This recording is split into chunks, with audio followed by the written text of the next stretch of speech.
Hello नमस्कार दोस्तों, आप सभी का स्वागत है SSR भोजपुरी चैनल में।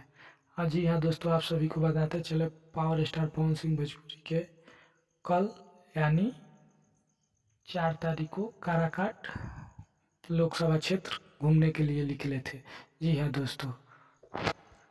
दोस्तों, छठ घाट निरीक्षण करने के लिए पवन सिंह निकले थे। काराकाट, देवसुर मंदिर, ददुआ घाट, नवीनगर घाट, माधे घाट। जी हाँ दोस्तों, इन सब घाटों पर घूमने के बाद पवन सिंह एक जगह प्रोग्राम भी दिए, एक गाना भी गाए। पवन सिंह जाते ही जाते हैं सुरीली आवाज़ों के लिए। पवन सिंह अपने दर्शकों से मिले, अपने माता बहन चाचा भाइयों से प्रेम आशीर्वाद लिया, सभी को हाल चाल जाना, कुशल क्षेम जाना।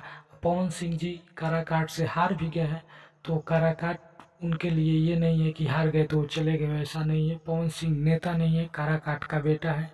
जी हाँ दोस्तों, कुछ दिन पहले ये भी बता दें कि पवन सिंह की पत्नी धर्मपत्नी ज्योति सिंह भी काराकाट में उन्हीं के कहने पर वो भी भ्रमण करने के लिए गई थी। वो भी दीपावली के दिन, लक्ष्मी पूजा के दिन वो जगह जगह पूजा अर्चना भी की, जगह जगह लोगों से मिली, जगह जगह लोगों से बात की।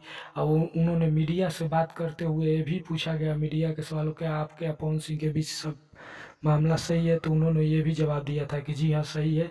उन्हीं के कहने पर, उन्हीं के बोलने पर मैं आप लोगों से मिलने के लिए आई हूँ, आप लोगों का हाल चाल जानने आई हूँ। आप लोग कैसे हैं, क्या हैं, कोई दिक्कत नहीं है, कोई प्रॉब्लम नहीं है, इसीलिए मैं आप लोगों के बीच में आई हूँ। जी हाँ दोस्तों, पवन सिंह जो लोग कह रहे थे कि फिर से पवन सिंह अपनी पत्नी से तलाक लेंगे, जी हाँ ऐसा बिल्कुल नहीं है। आप लोग ऐसे ही खबर से देखने के लिए, भोजपुरी से जुड़ी खबर और जानने के लिए चैनल को लाइक सब्सक्राइब कीजिए, सपोर्ट कीजिए। धन्यवाद।